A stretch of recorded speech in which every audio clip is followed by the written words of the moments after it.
میرا نام انسپیکٹر نادر ہے۔ آج سے تقریباً 1.5 سال پہلے میرا ٹرانسفر لاہور میں ہوا تھا۔ لاہور میں رہنے کے لیے سرکار کی طرف سے مجھے ایک گھر دیا گیا تھا۔ میری فیملی کراچی میں ہی موجود تھی، اسی وجہ سے مجھے اس گھر میں اکیلے ہی رہنا تھا۔ میرے اس گھر میں کچھ روز بہت اچھے سے گزرے، لیکن ایک رات 10 بجے کے قریب میں اپنے کمرے میں بیٹھا ایک کتاب پڑھ رہا تھا کہ اچانک کسی نے زور زور سے دروازہ کھٹکھٹانا شروع کر دیا۔ میں نے دروازے کے قریب پہنچ کر پوچھا کہ کون ہے وہاں۔ باہر سے آواز آئی، میرا نام نوید ہے اور مجھے آپ کی کچھ مدد چاہیے۔ میں نے دروازہ کھول لیا۔ باہر ایک آدمی کھڑا تھا، اس کی عمر تقریباً 30 کے قریب ہی ہوگی۔ دکھنے میں وہ کافی گھبرایا ہوا لگ رہا تھا۔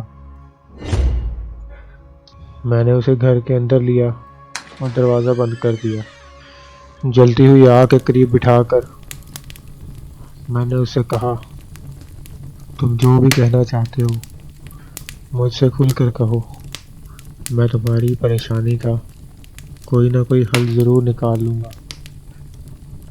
اس نے کچھ بولے بغیر میری طرف دیکھا۔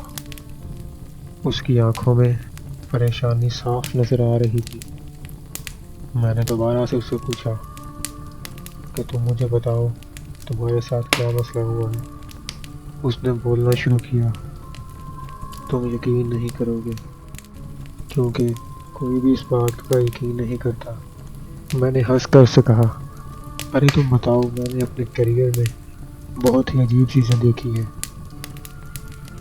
میں تمہاری بات کا یقین ضرور کروں گا۔ اس نے 2 تصویریں میری طرف بڑھاتے ہوئے کہا کہ ان دونوں کی 1 مہینے پہلے لال حویلی میں جان لی گئی ہے۔ آپ کو ان مجرموں کو پکڑنا ہوگا۔ میں نے پوچھا، کون ہے وہ لوگ؟ کیا تم ان کو جانتے ہو؟ ہاں، میں ان کو جانتا ہوں۔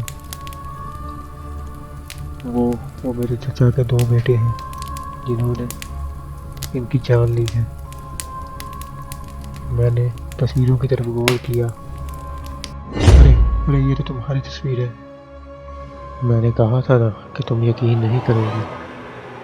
میں نے یہ سوچا کہ یہ شاید اس کے کوئی جڑواں بھائی کی تصویر ہوگی جو یہ مجھے دے رہا ہے۔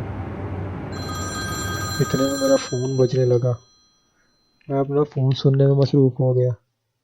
تھوڑی دیر بعد جب میں نے مڑ کر پیچھے دیکھا، ارے یہ کہاں گیا؟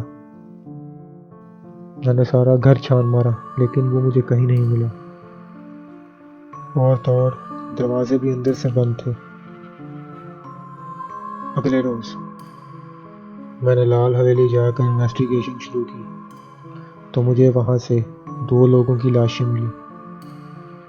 ایک تو وہی آدمی تھا جو میرے پاس وہ تصویریں لے کر آیا تھا، اور دوسری اس کی بیوی۔ میں نے اس کے چچا زاد بھائیوں کو گرفتار کر لیا اور انہیں سزا دلوائی۔ اگر آپ کو یہ سٹوری پسند آئی تو اس چینل کو سبسکرائب کیجیے۔ پھر ملیں گے ایک نئی سٹوری کے ساتھ۔ خدا حافظ۔